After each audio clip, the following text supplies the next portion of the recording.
ভাইয়া 9000 টাকা সেল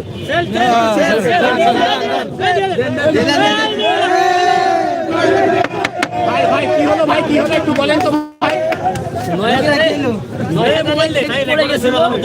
আমার এক ভক্ত আসছে আইসা 9000 টাকা পুরো এই কেকটা কিনে নিয়ে গেছে।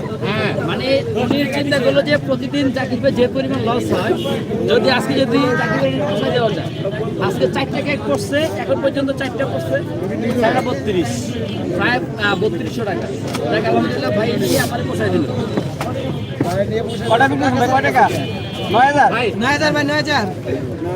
এটা একটা ইয়া শর্ট তাড়াতাড়ি একটা শর্ট দেন ভাই 9000 টাকা চলেছে ভাই ভাই আমি ভাই আপনি যে